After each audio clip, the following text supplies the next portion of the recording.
The following podcast is a W2M Network original production. Visit W2Mnet.com for all of our other great podcasts, plus news, reviews, articles, and opinions from the worlds of wrestling, video games, football, and entertainment.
I love technology, but not technology is awesome. as much as you see.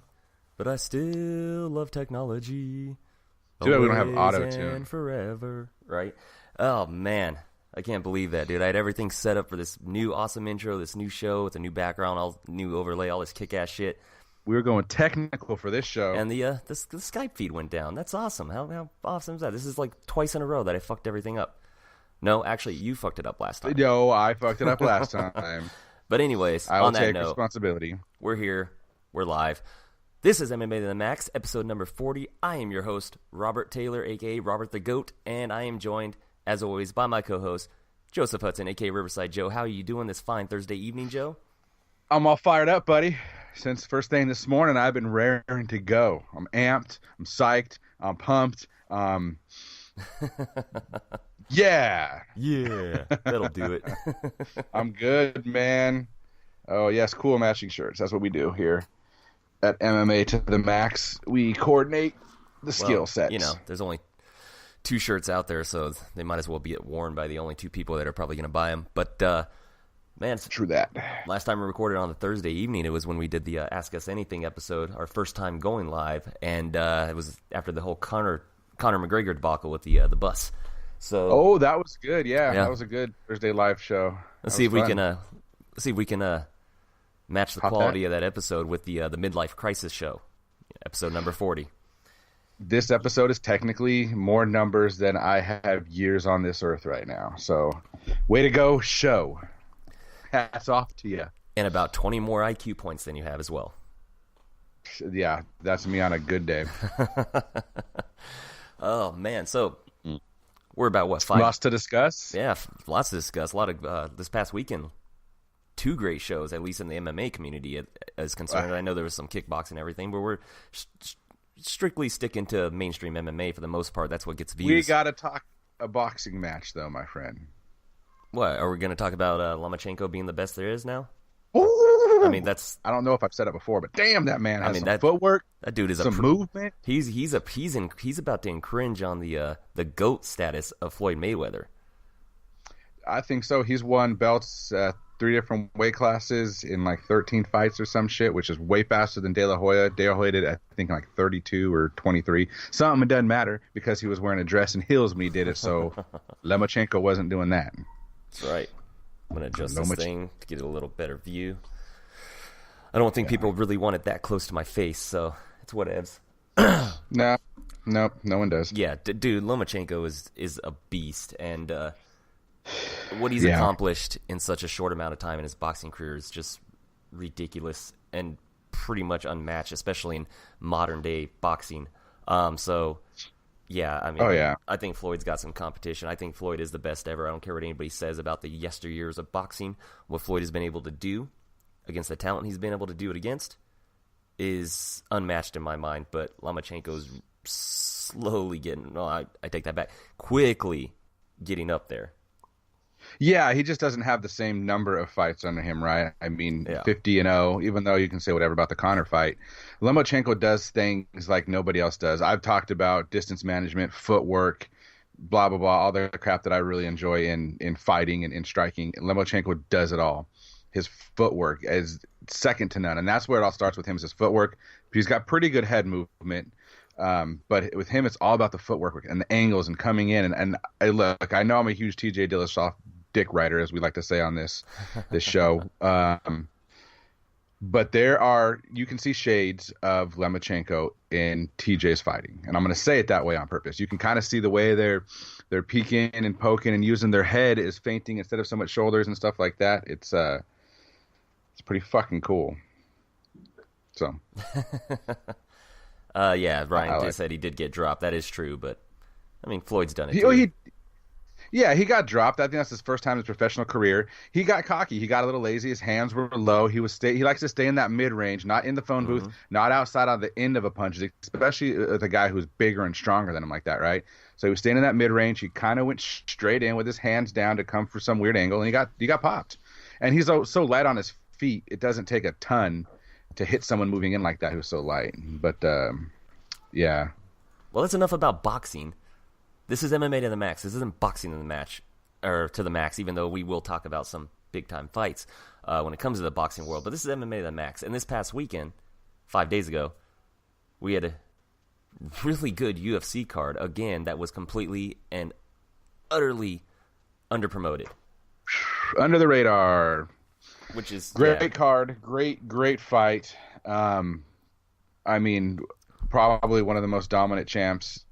Going to be one of the most dominant champs in MMA, and Joe, no one wants to talk about it. Joe, I'm about to cut you off while we're about to start talking about it. Throughout all the hoopla of fucking up the Skype and having to get everything set up again and redoing and resharing, I completely forgot about the best part of the show. It's a new week. Yeah, it's a new week. It's a new drink. What are you drinking this week?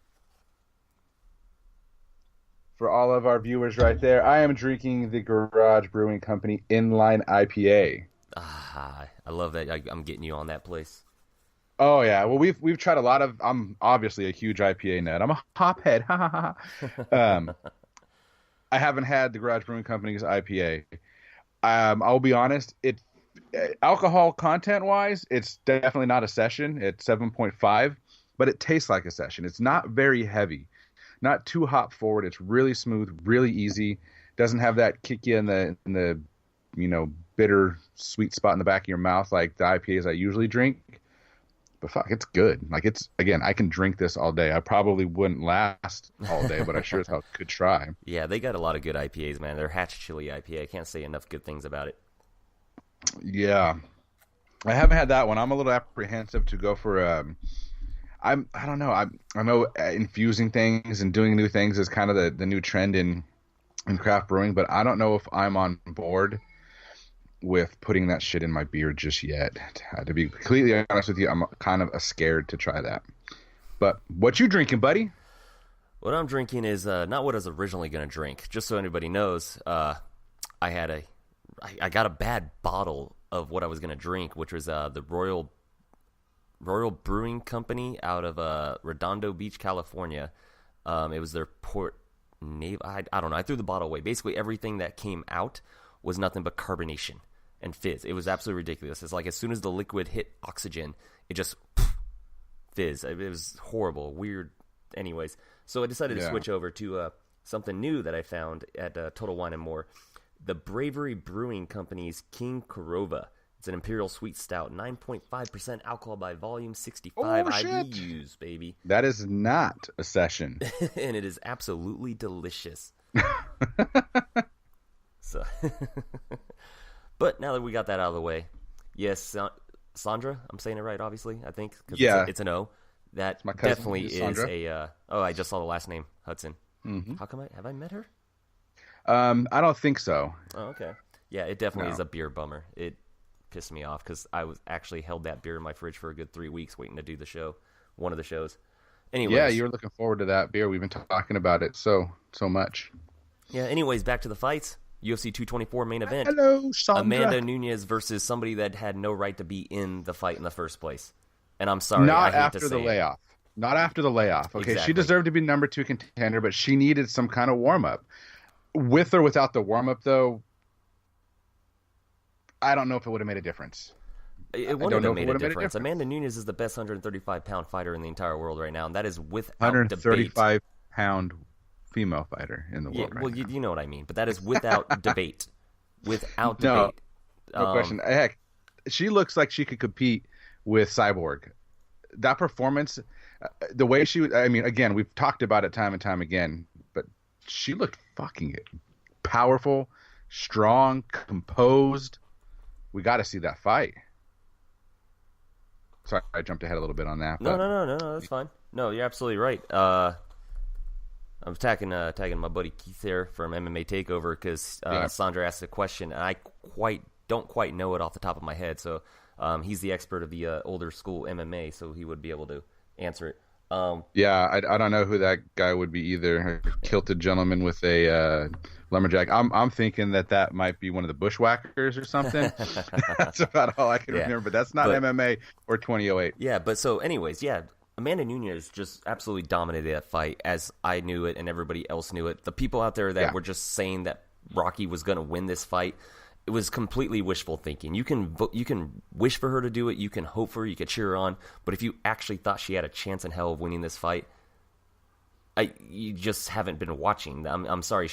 Her biggest win to date is over Miesha Tate, who retired immediately afterwards. That doesn't instill a lot of confidence in her skills as a top-tier challenger. No, Miesha Tate wasn't in that fight to begin with. Miesha had retired before that fight. Like, mentally, she wasn't there. She was done as soon as she won the title. That was the only thing she had left in her career. As soon as she won it, she was gone. Yeah, exactly. She was like, okay, I've reached the mountaintop.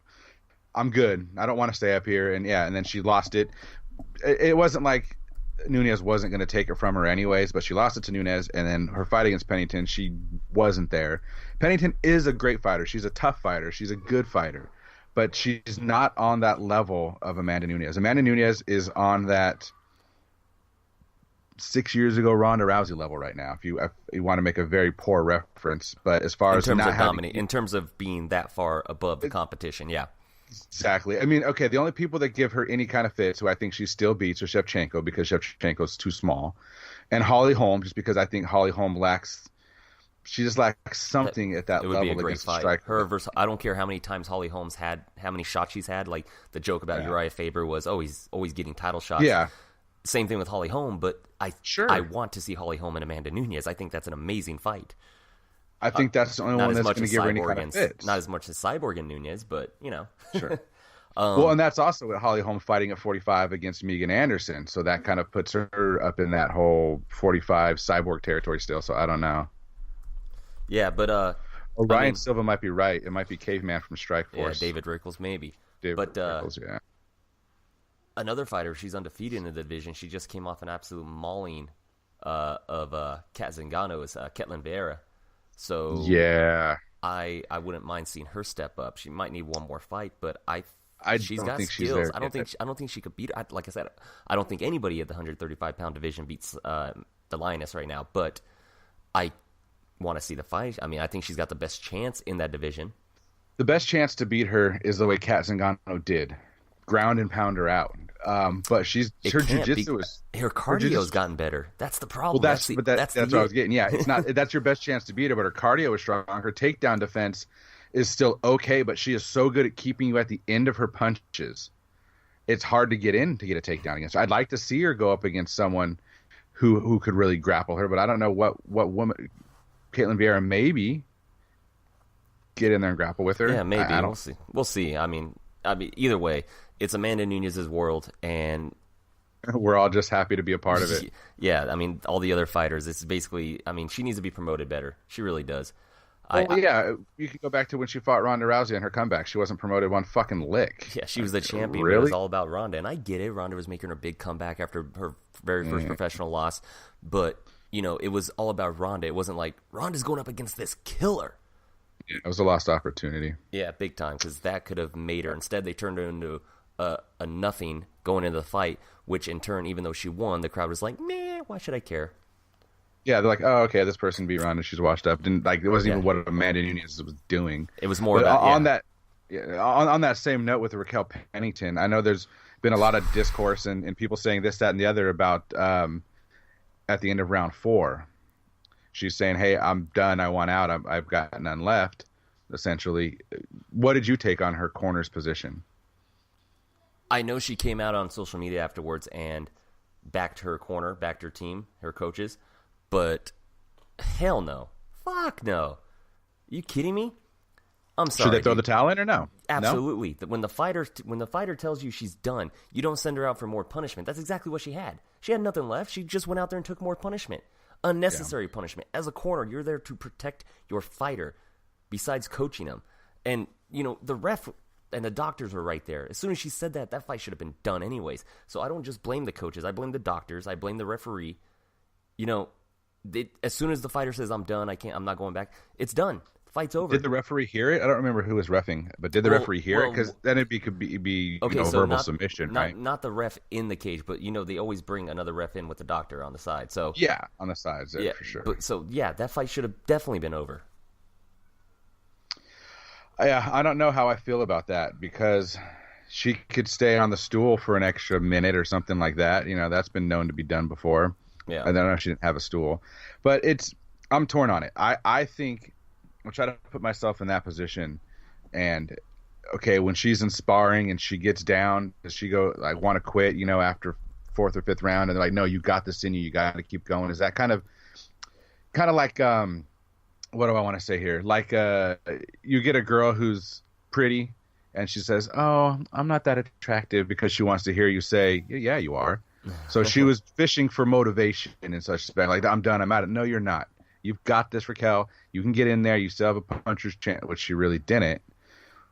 Maybe. That's something that I could think of because they know her and they've gone through these things with her, but they should have stopped. I think they should have stopped it. I'm just, again, I'm trying to be devil's advocate, trying to pick up the other side. Maybe they know things about her that we don't, her tendencies, her fishing for that kind of shit. But, they should have thrown the towel in because what was it going to be? Another 5 minutes of her nose getting busted? Yeah, exactly. That's the issue. But no mas. Back to the drawing board for Rocky Pennington. Amanda Nunes probably just waits on Cyborg, and whenever she's ready to fight again. Of course, that may depend on the result of Holly Holm versus Megan Anderson. If Megan Anderson wins, I think they might fast track her to the Cyborg fight since she's an actual 145-pound featherweight fighter. But for once, yeah, for once. But I don't think Megan wins that fight. And even if she does, I still want to see Cyborg and the Lioness. That's just my take. But hey, let's jump into the co-main event because this was controversial. Not in my mind, but I can see why some people think it went the other way.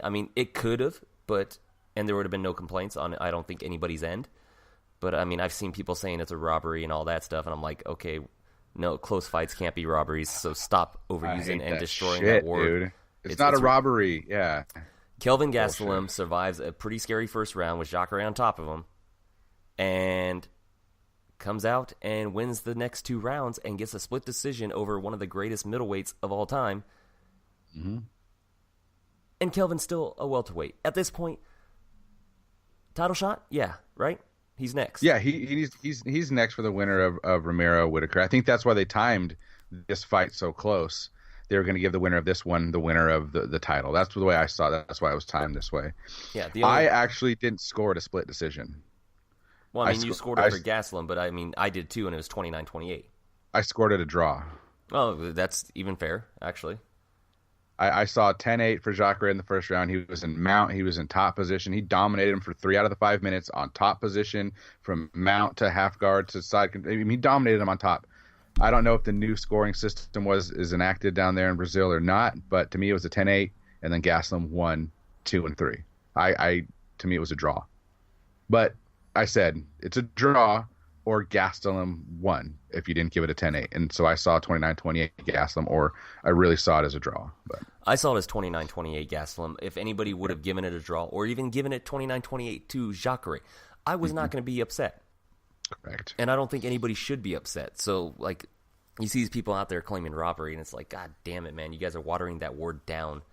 So, Yeah, it's nowhere near a robbery. Yeah, it's absolutely not near Robert. And so basically, I mean, in my mind, you got to give Kelvin the title shot because the only other person I think that has a claim over Kelvin for a title shot is Weidman. But he's just because he beat Gastelum, but he's just been out of action. This sport is a what have you done for me lately type sport, and you know, Gastelum's fought twice since they last fought. Both good fights, devastating knockout of Bisping, and then this win over Jacare. He's next in line. Weidman's dealing with some more injury and in rehab and all that stuff, so he's out for still a little more time. So give it to Gastelum. Give him the winner. Give it to him in I don't know, September, and November, sometime around there. Here's the craziest part about it is if Whitaker beats Yoel Romero again. Oh yeah, baby. We have Whitaker defending the middleweight title against Gastelum. That is two welterweights. Two welterweights fighting over the middleweight championship. That's awesome. I like that because I think that goes to show to people, hey, this big, massive weight cut, maybe it's not such a good idea. Yeah, I agree. It's a good point. I mean, weight cuts are fucking dangerous to begin with. Yeah, ask Kevin Lee about it. Ask Khabib. Fuck, yeah. Speaking of weight cuts, nice segue into the next fight down. Somebody who struggled with that weight cut, or according to a lot of theories, just didn't care or even try as hard. I like Dominic Cruz's theory about how she was. I didn't see his theory.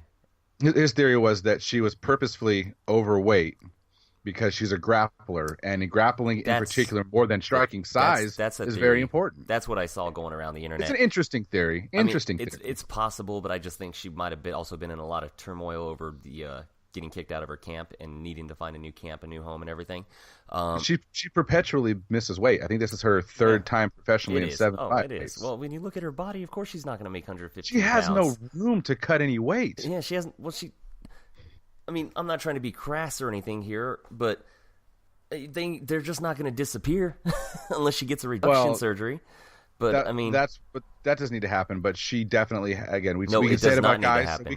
No, it does not. Yeah, that's what I'm saying. It doesn't need to happen. Okay, no, I agree. She can keep her boobs, her butt, everything. But we talk about guys like this when Kelvin was missing weight. We're like, dude, he has some room in his tummy to get some weight down. If he just tightens up his off season in between fights, he can lose that weight. It's the same thing with her. She's coming in with extra weight, extra fat. Mm-hmm. And again, look, I'm not one to talk, but I'm also not the professional fighter who has to make weight. Okay, I'm just saying that and that's fine, but she needs to fight at 125. I thought they were going to do that to her in Invicta because she missed weight 2 times in a row, once by I think 4 and then once by 5 pounds. You know, so to me, she's a habitual weight misser. Fuck her, make her 125. Let her fight Shevchenko. Oh God, do they want to punish her? Do they want to? Yeah, no. I mean, I like her. She's a fun fighter, but I'm disappointed when people miss weight. You know how that pisses me off. I loved watching her in jiu-jitsu. I loved watching her grappling. She's a wizard on the ground, but I mean, I didn't follow her because of her technique. So I mean, that's the bottom line. Her grappling is Chase Moore. We have not talked about Paige Van Zandt's new boob job, but we probably will get to it. Yeah, I didn't see that post on there. Her latest Instagram post holding some pancakes looks like she had her boob job done that she was always talking about when she retired. So maybe she's retired. Who knows? She's not that good anyways either. How about her overhand right that dropped ABC? That surprised me. It didn't surprise me because it's just so wild and winging and looping, and there's no technique behind it that ABC didn't see it coming. And as much as I like Amanda Cooper, she's just not UFC caliber. She is the type to get caught by stuff like that. Yeah, no, she's not UFC caliber, and that's for sure. Yeah, she's now 3-4 in her MMA career. So I mean, I thought she was 50. I thought she was betting 500. I thought she was 4-4. No, I think she was already 500, and then she just went under it. Oh, okay. Fuck, it sucks to be her. Oh man, are people saying we're having audio issues? Keith seems to be. I've requested you turn your volume up, Keith. It's usually a little button that looks like a speaker and has like some arrows. Don't insult one of our biggest fans. That's not an insult. I'm just trying to help the gentleman out here. We're all friends.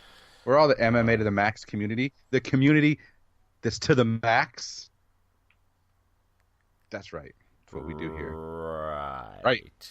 Anyways. So, Mackenzie Dern wins via rear naked choke, fighting at 165 pounds against 115-pound Amanda Cooper. Yeah. Let's talk about the fight before that fight. Let's talk about John Lineker. Fight. I said when we previewed this, it was going to be a fucking barn burner. It was fun. It wasn't a barn burner. It was a fucking chin crusher. How many of those wicked left hooks did Kelleher take before he finally went down? Yeah, the dude's tough, and he's too tough for his own good. That's the problem. Yeah. Yeah, I mean, he's been calling Lineker out since after he beat Hanayaya in an absolute upset. So he finally got his wish, and it didn't go well for him at all. It went well insofar as he made it into the third round against a wickedly. But see, this is the thing that bugs me, all right? And this is one of the things that I love about Max Holloway. I know I always do these transitions, and it's so hard for me to stay on topic. But this is what I found with Lineker. While you do that, I'm going to find out if there's audio issues on my end too. Okay. Yeah, a couple of people are saying it, but I'm seeing it on our show right here. Let me turn up the volume here. It went well insofar as he made it. Yeah. Okay, I'm getting fine. I'm hearing it on my end too. Maybe it's just an East Coast thing. I don't know. Maybe they're too late. It's their snooze bedtime. I do love the sound of my own voice, though.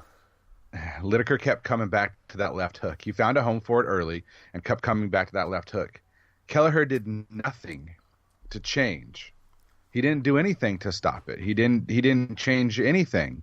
He was getting clipped with it, and he was just relying on his chin to keep him around and hoping he was going to get a punch in.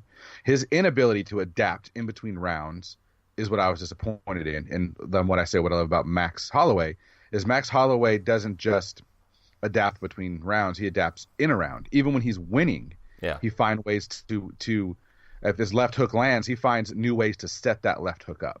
You know what I mean? He doesn't just keep going right hand, left hook, right hand, left hook. He finds new ways to sneak that left hook in, as well as if something it doesn't work or something's working against him, he adapts very quickly. So that's why I'm a big fan of Max Holloway, but that's what I saw Brian Kelleher not do in between rounds. I like this. You're bringing the analyst side of this podcast. You're carrying the analyst side of the podcast, and I'm carrying the entertainment side. I like it because you got to at least bring something. So I appreciate you bringing that. I bring ruggedly good looks, charm, handsomeness, and lies, dirty lots of lies. Hey, look, if President Trump has taught me anything, say it enough, people will believe it. We're not going there. We're not getting into that. No, we shouldn't. This is MMA to the max, not politics to the max, or grammar to the max from time to time. Yeah, but grammar to the max is the best. I guess Keith's still having some problems, but either way, we're gonna move on to the basically the opening fight of it is the opening fight of the UFC 224 pay-per-view, and in my mind and a lot of people's mind, the people's main event, as Ariel Helwani would refer to things as. I didn't see it that way. Well, it was, and we're going to talk about this because I got a hot take that might piss people off. So if you're still watching, people, get ready to hear it. But Keith, come back quick! Keith, don't leave. Lyoto Machida knocks Vitor Belfort out into retirement, quote unquote, because I think he's going to rise in and he's going to do TRT again. Is that your hot take? No, that's not my hot take. Okay, but because that's like a fucking given. No shit. He's gonna go wherever he could do it. I think it's 3 to 4 months is his period to have a deal matched. Even though he's quote unquote retired, the UFC gets 3 to 4 months, and then he's fucking in Ryzen. He's gonna be freaking TRT Vitor all over again. The Mohawk will be back. The delt's coming from the top of his head. He's gonna be carrying Luke's chin because he's the one that took it apparently. Exactly. Ooh, but what's the hot take? Machida. Okay, well, let's talk about how great it was to see not great, but how funny it was to see Vitor get knocked out by the same front kick that Lyoto Machida's best friend Anderson Silva knocked him out with. Right. It was amazing. It was fantastic. But talk about an inability to adapt 5 years later, still can't figure out. And that's where my hot take's coming in.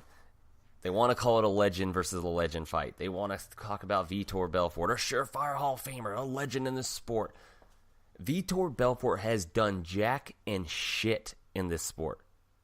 This man, this man is being heralded as a legend and an amazing fighter of yesteryears when he hasn't done shit. He won one title because his glove sliced above the eye of Randy Couture. He immediately got his ass whooped in the rematch and lost it. The man was never that good. He was able to blitz people on steroids.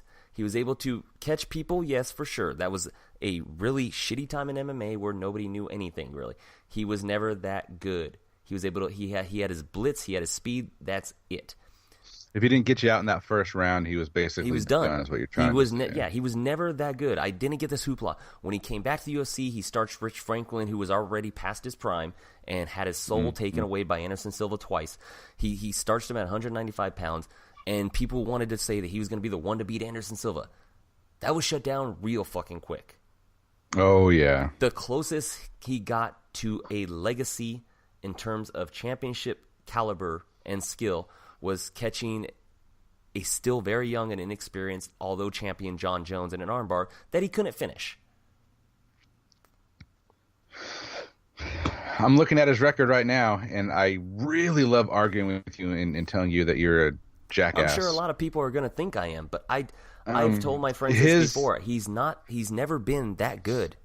Okay, so let's put him. Okay, I don't believe in this comparison, but I'm going to throw it out there to a degree.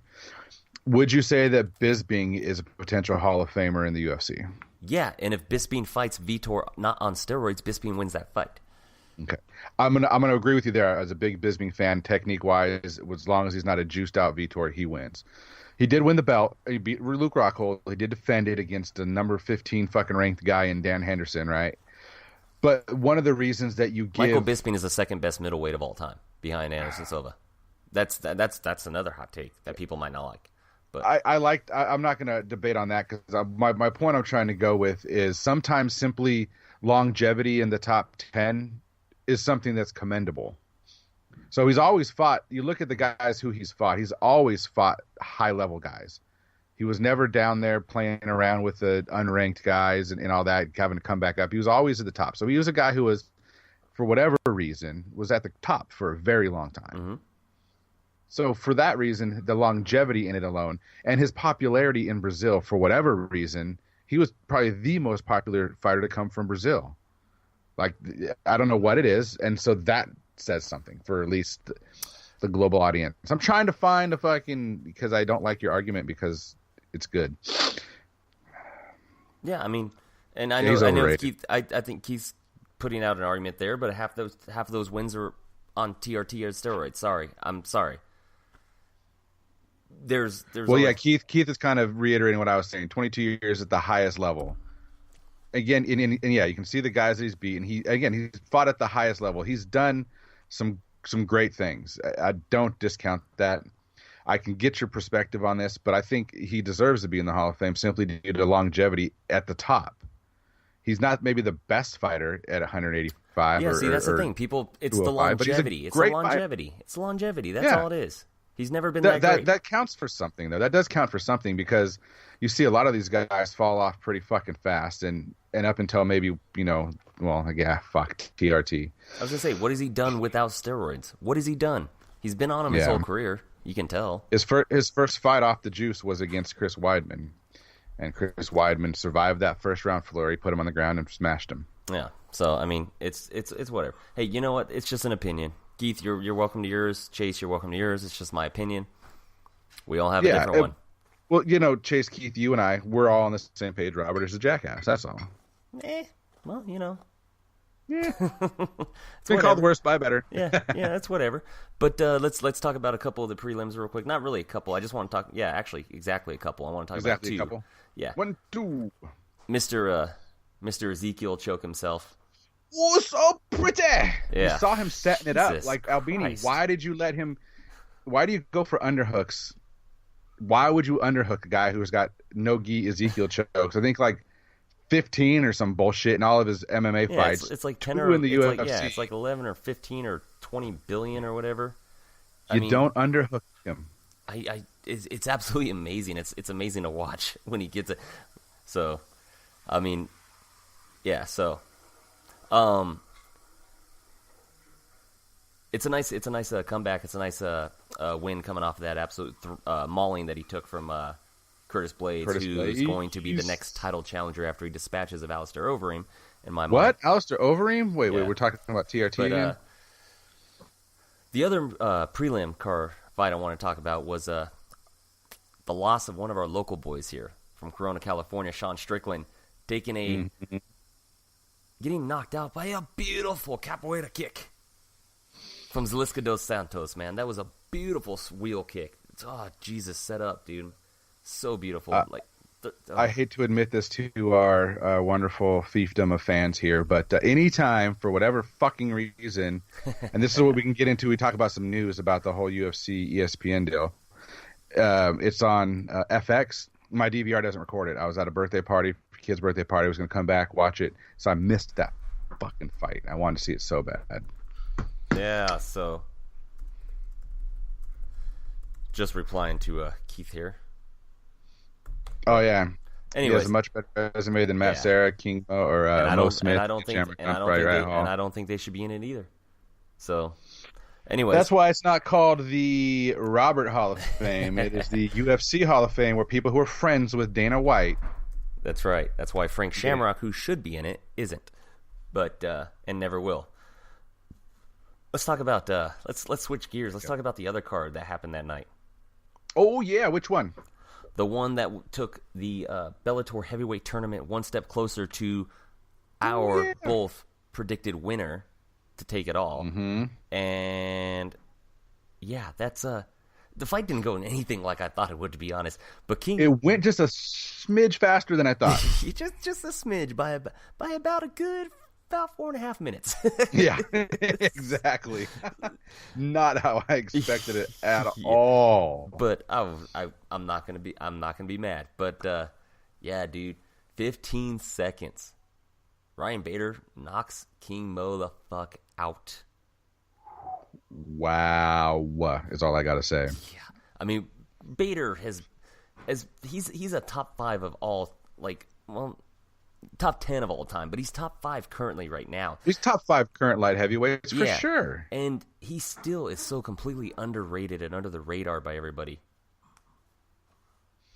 It's ridiculous. There were people out there that actually thought King Mo was going to win, and I get it. I mean, King Mo's fought at heavyweight multiple times. He's done everything. But Ryan Bader seems to get no respect ever at all. It goes back to the Ultimate Fighter. He came across as the cocky douchebag, and that just stuck. But he's a good fighter. He's a great fighter. One of the best out there. His boxing has gotten a lot better. He's got some of the best fucking wrestling out there coming out of Arizona State with guys like Cain Velasquez, Evan Dunham. No, it's not Evan Dunham. But I can't remember the other fucking cat. But you know what I mean? Like, his wrestling is awesome. His boxing he's a good wrestle boxer. Fucking A. I thought he was going to be. I'm still so pissed that we didn't get to see the Bader Cormier fight. I mean, it was set up at that post-fight press conference after Cormier won the vacant title from against Anthony Johnson, and I wanted to see. I was intrigued by that fight. The whole reason he left the UFC stems around him not getting that fucking shot. He deserved that shot, and they weren't giving it to him for whatever fucking reason. So he's like, "No, I'm done." Yeah, he was on like a 4 or 5 fight win streak at that time, defeating Rashad Evans before everybody thought Rashad Evans was washed up at that time, and. Mm-hmm. Yeah, I mean, they decide, we're just going to throw you in against Anthony Johnson because they wanted him to lose. I mean, he did. He was scared of the power. But, I mean, he was 1 foot out the door already. And I really think that Ryan Bader still belongs in the UFC. Good for him. He's a champion in Bellator. I want him in the UFC. I still think he stacks. I mean, Volkan Ozdemir in the top 3, Ryan Bader beats him easily. Oh, easily. Jimmy Manuwa, Ryan Bader beats him. Oh, easily. In a heartbeat. Yeah, I mean, I wouldn't mind seeing Ryan Bader-John Jones rematch. Will I pick Bader? No. I mean, I think he's a much better fighter from then. Yeah, so that's why I want Jones. Yeah, that's why I want to see it though.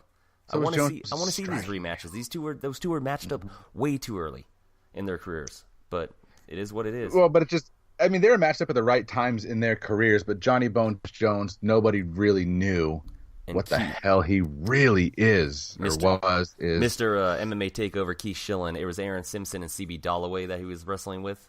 Ryan Bader. Oh, okay, that's right. That's CB right. Dalloway, Aaron Simpson. Thank you. That's right. He was roommates with That's right. with CB Dalloway. Does Bader beat Gustafsson? I think he's got it's a hell fight. of a chance. Hell yeah, it's a hell of a chance. I think it's a good fight. I think his wrestling could win that fight.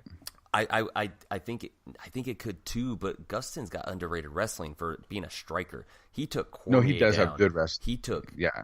Jones down. I mean, he's really good. Like, even if Gustafsson gets taken down, he's really hard to hold down.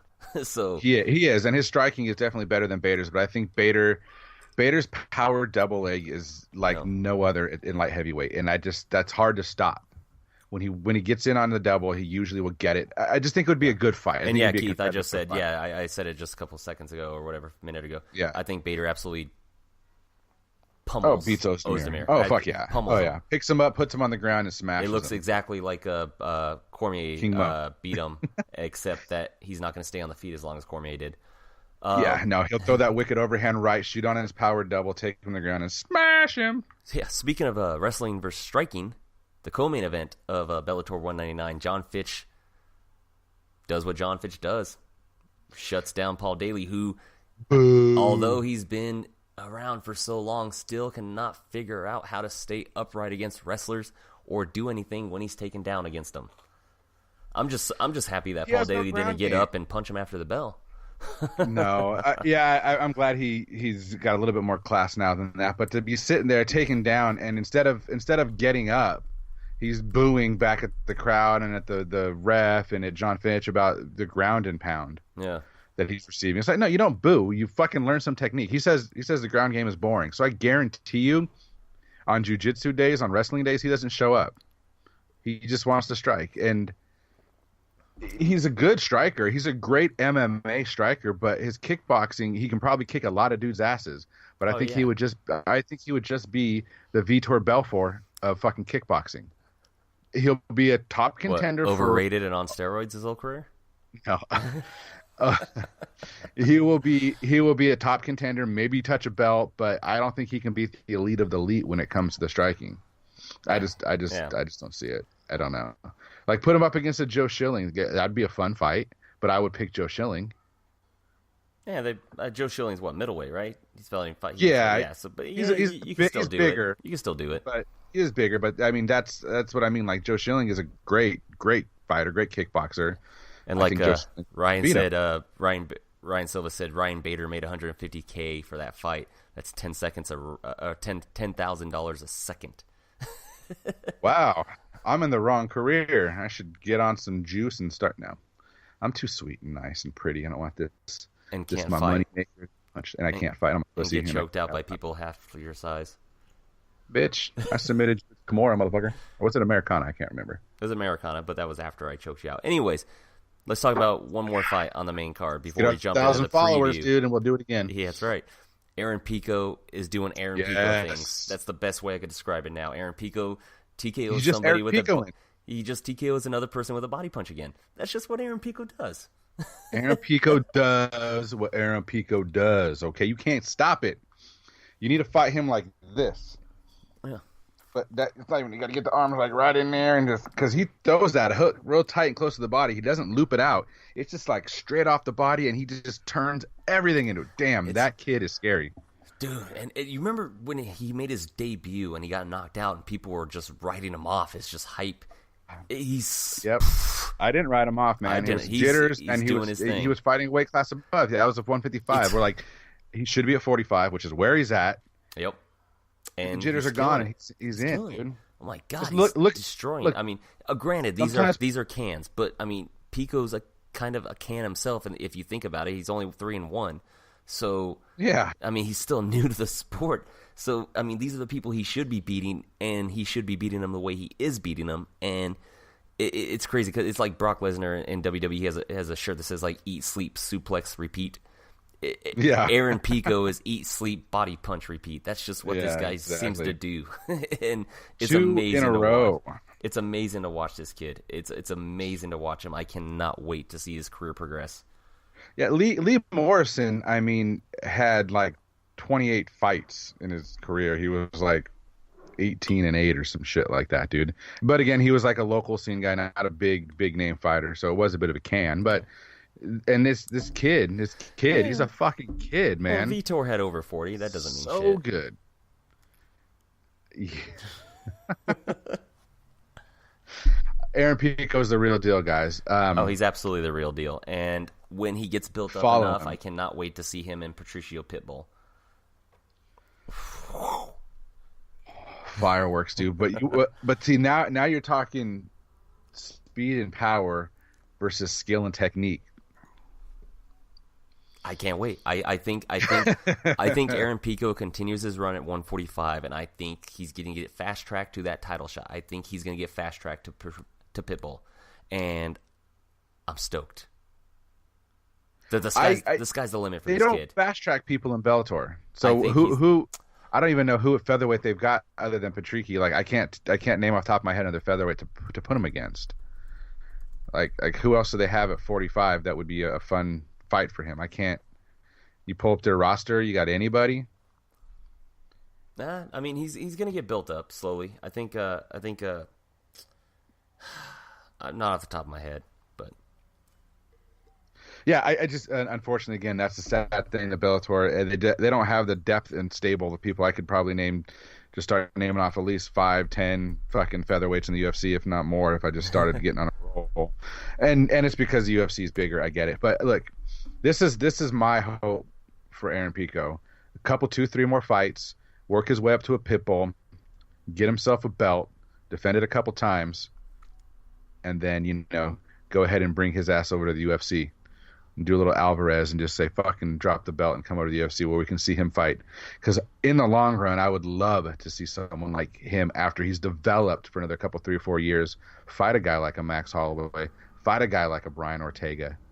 Whew, I mean, because that's where his real. It would be exciting. He's not there yet. He is not there yet by far. any stretch of the imagination. But you can see the diamond in that rough, man. And he needs to face these kind of competitors. And fuck, I think Chandler's contract is up too. I'd like to see that guy get in the UFC. I don't think he Will Brooks is it. I think he does a lot better. Scott Coker is so confident that UFC talks will not happen that he's not worried about it. But it wouldn't be the first face of the company that Dana White's taken from him. We all remember Jake Shields. Yep.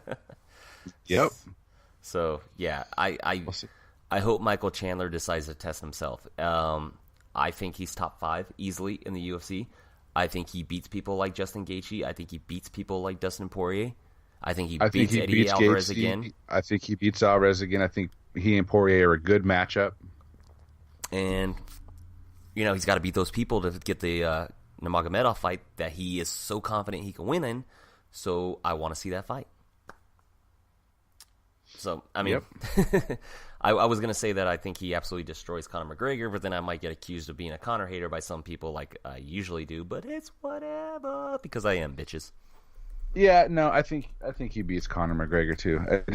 I don't know, man. Like right now, I just fucking, what have you done for me lately, man? What can I remember what you did back when, and is that still going to hold up or not? That's the question. But I'm almost out of beer, but that's okay because we're almost done with this show. But do we want to talk UFC news with the ESPN deal at all? We can, but I mean we're kind of a couple days late. We probably should have gone live for that. I see your door opening in the background. Hey, but that's my little son right there. Let's preview. Let's preview some stuff this weekend. Oh, we got previewing. Yes, we got this weekend. Let's since we've apparently given 30% effort on this podcast, let's talk about 30% effort himself in the main event. Yeah, Damian Maia is being fed, in my mind, to Kamaru Usman. It's are you still relevant? Because if you can win this fight, you can prove relevancy, old man. And if you don't, well, you won't. Usman smashes him in the 3rd round.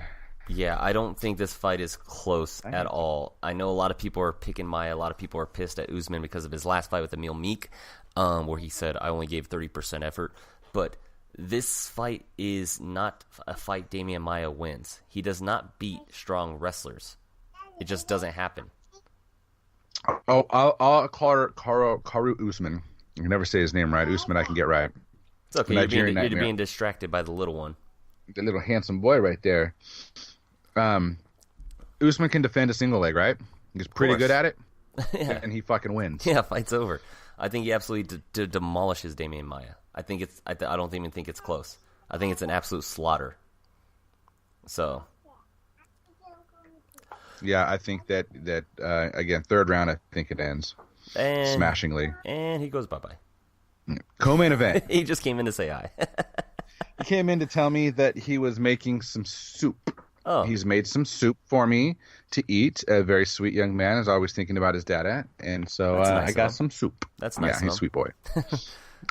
Start calling you Big Daddy Joe instead of Riverside Joe. Big Daddy Joe. That's yes, I love being a daddy. All right, co-main event, Alexa Grasso. Yes, sir.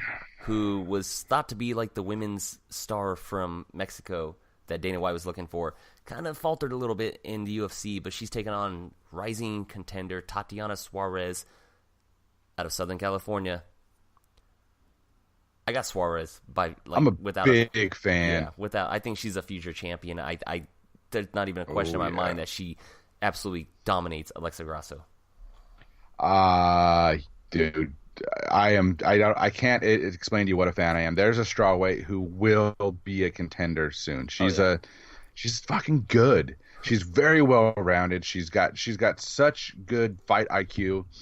Where to take the fight, when to take the fight, when to transition from grappling to striking to dirty boxing to distance.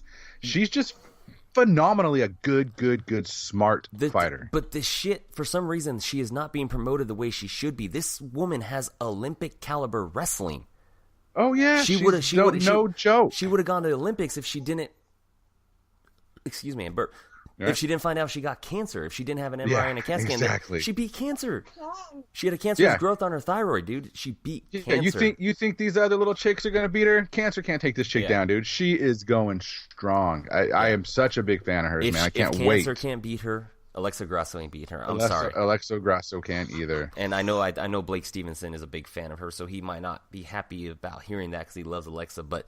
Yeah, I love Alexa too, but I'm a bigger Tatiana fan. I think Tatiana's a better fighter. I think she's just a better fighter. Yeah, and she's a smarter fighter. She's a fucking smart fighter. She's a future champion, and I cannot wait to one day see her versus Rose. I can't wait. I can't wait either. Next fight down, be the last one we talk about on the main card. Sorry, Keith just says, who wins, Tatiana Suarez or UFC Hall of Famer Vitor Belfort? This is why This is why I like Keith, because Keith, is this we've got to preface, is this TRT Belfort? Yeah, this is why I like Keith, man. He's a troll. It's funny. He'll just keep trolling along. No. I want to know. What's your take? But we got to find out from Keith. Are we talking TRT Belfort or regular Belfort? Because that could sway things. Because I think she beats a non-TRT Belfort. She's too smart. Yeah, that's right. Nah, we're gonna move on to the next fight that we're gonna talk about, and this is a local boy for me, being in the high desert from Hesperia, California.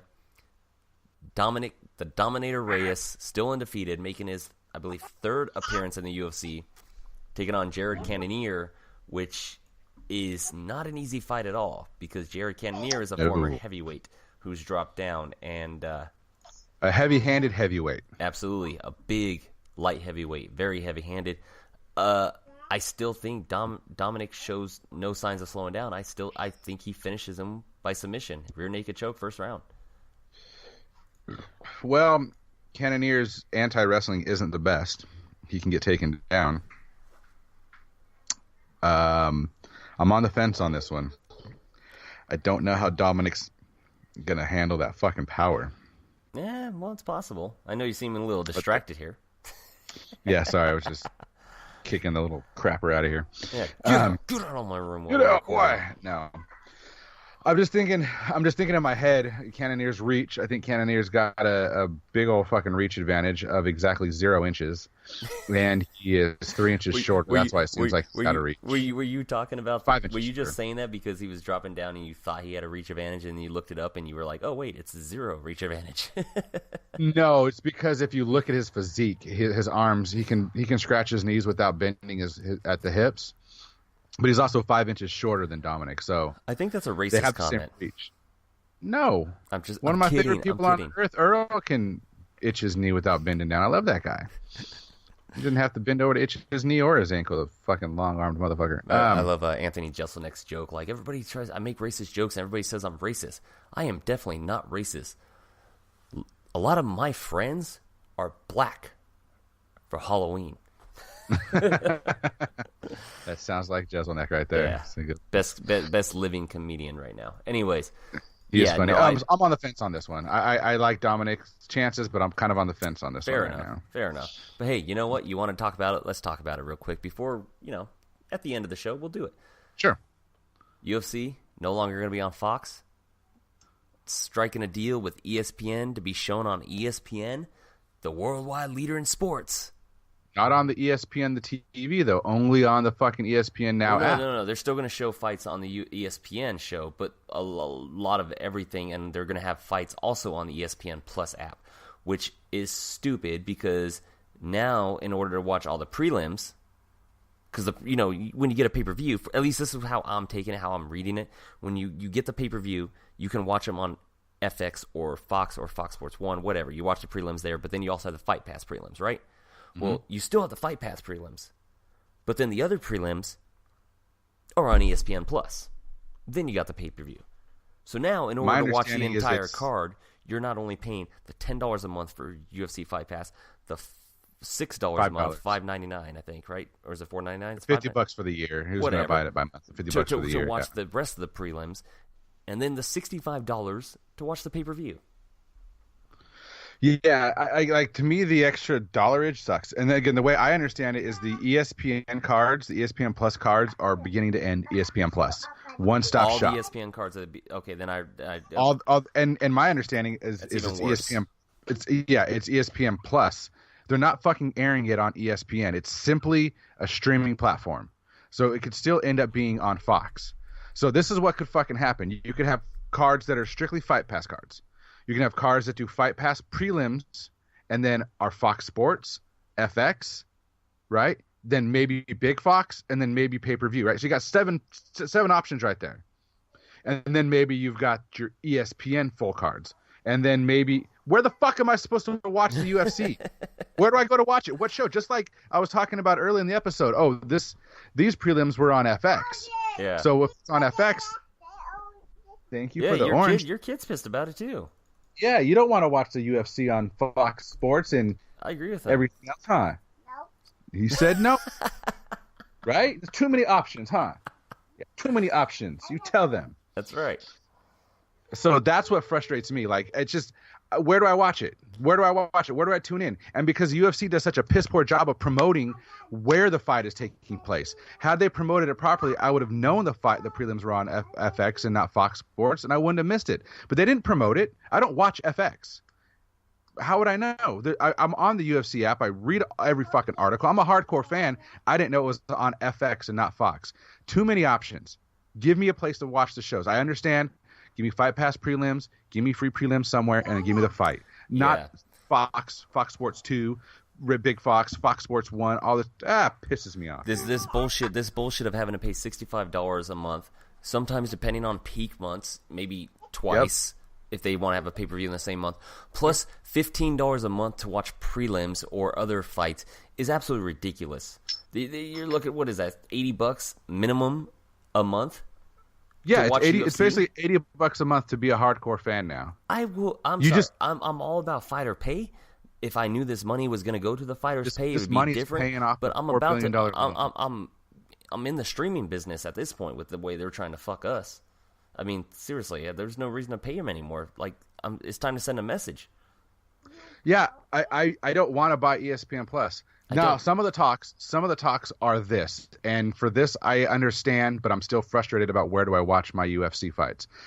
If they're going to go from 15 to 16 fights a year down to 6 pay-per-view fights a year.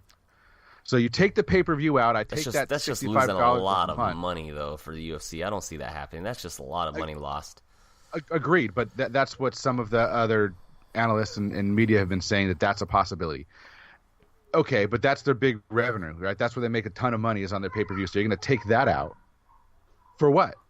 For me to spend money to have another option to possibly watch it's bullshit. It's stupid. And the thing is, the more paywalls you put up, the less viewers you're going to have. Yeah, we live in a day and age where people want free content. Well, it's not just living in a day and age where people want free content. We're living in a day and age where everybody's a pirate, so to speak. You know, we talked about it like the digital pirates back then. Everybody's a pirate now. Everybody's streaming. Oh, yeah. You got people with hacked Fire Sticks, Fireboxes, NVIDIA Shields, all this stuff. They're finding free movies, free content. We're living in that age, and we're also living in an age where I hate to make the comparison, but Dana White himself has praised the man and made comparison himself. But you got fucking WWE with the WWE Network, $10 a month. You're getting every pay-per-view on there for $10 a month plus a shit ton of other content, new and original content. And the UFC is just price gouging their customers out. So when you want to watch WWE, you go to the WWE Network. Do you get Monday Night Raw there? No, but that's still on free TV though. But you get WrestleMania, SummerSlam, Backlash, Royal Rumble, Survivor Series. But where do you watch Monday Night Raw? On the USA TNT? Network. USA, and then there's another one on TBS. No, right now everything is on USA Network. Or so you can find all your WWE on USA or the WWE or Network. on the WWE. So there's two places. You got two places to find your favorite. Sorry, two places to find your favorite. German. The German one. I am somewhere. I'm sure I'm a fucking mutt. But you two places to find it. That's it. It's easy. Yeah, it's fucking easy. Make it easy. And they're making money on the fucking network. Seriously, they're making money. That's the whole reason why they started the UFC network. Imagine the money the UFC can make on if every fight was on Fight Pass, $10 a month. I mean, I'll pay $20 a month for that if all the pay-per-views on there, and I'm sure everybody will. That's money. That is money, man. That they're just losing in my mind. Because all fans. So here's the thing. I still go to my friend's house to watch WrestleMania, stuff like that. A group of us watch it, but all of us have the WWE Network. Yep. Because now we can watch our content and everything at home. The UFC, we'll still get together for parties at one person, and they'll be showing the fights on their account. But I'm still going to have the UFC Fight Pass account to rewatch the pay-per-view I just watched last night. Maybe get a refresher, stuff like that. Yeah, you still have it. You still use it. Just like the pay-per-views. I have people over to my house for the pay-per-views. You can have people over to your house for the WWE Network pay-per-views, all your big fights. It's the same thing. They need to reduce the number of places because you can't find it. It's spread out too much. It's stupid in my mind. Yeah. You need to stick to one place. If you're going to do it on Fox Sports, everything is on Fox Sports 1. That's it. Maybe an occasional big Fox event, but that's it. If you're going to do it on ESPN, then it's all on ESPN. That's it. Give me ESPN and pay-per-view. Bitch ass landline. Why the fuck do I have a landline? I don't know if it's being picked up on your end, but whatever. I did hear it. Yeah, it's like whatever. Anyways, yeah, I completely agree, man. But I think it's absolutely the dumb. Smorgasbord of dinner my son has made for me right there. You see all that, everybody? That's he loves you. That's the dinner that my boy made me. all right there. Well, I appreciate everybody sticking around. I mean, I know it's late because I know a lot of people, especially Keith is on the East Coast. East Coaster. Matt and Ashley are in Indianapolis, which I think it's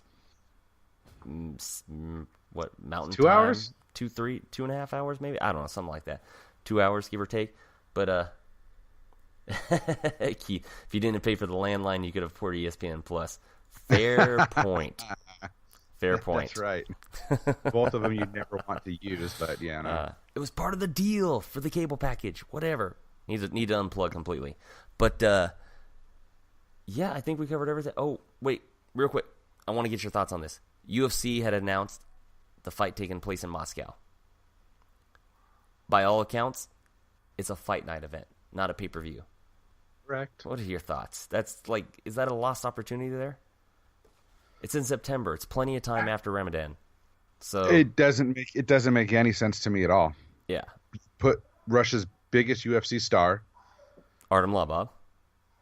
No. Makhmud Sharapov. He'll probably main event that fight night. He'll main event that fight. Yeah. I like Lobov. I totally forgot that he actually is Russian. He acts like he's a fucking Irishman. No, it should be Khabib Conor. But But that's going to happen in Vegas. But that's got to happen in Vegas. That way all the Irish can fly over there, and then... It's also the fight capital of the world. It's set up for media. It's set up for press. It's set up as all the hotels around it. It's set up for mass fandom. And it's also set up with a lot of alcohol, so all the Irish can drink their sorrows away after Khabib beat the fuck out of them. So that's I don't know, dude. I don't know. I'm worried about Khabib now. Oh, shut up. This is all contingent on the fact if Conor even comes back. I don't think he does still, but either way. And yeah, Keith, it is the time difference. So that is, Yep. But fuck Russia. Wow. Yeah, That was hurtful. And their time difference. I don't care. Anyways, we don't have any Russian fans. And if we do, they don't understand us. What do I know in Russian? You will lose. If he dies, he dies. I will smash you. Or something. Whatever. Drago quote or You will lose. All right. We've gone along, and we're starting to ramble, so I think that means it's the end of the episode. So, Joe, even though it's on the screen, everybody can read it. Just throw it out there for the audio people. Your social media, buddy. My social media, you can reach me or get a hold of me on Instagram at MMA to the Max Joe. And the 2, as always, is the number 2. MMA to the Max Joe. On Twitter, you can get a hold of me at JoeHud45. That's the number 45. I like that. You never distinguished that before, so I like that. I just want to make sure people were, because I haven't been getting any new followers, so I'm just assuming they don't understand. It's because you don't use it.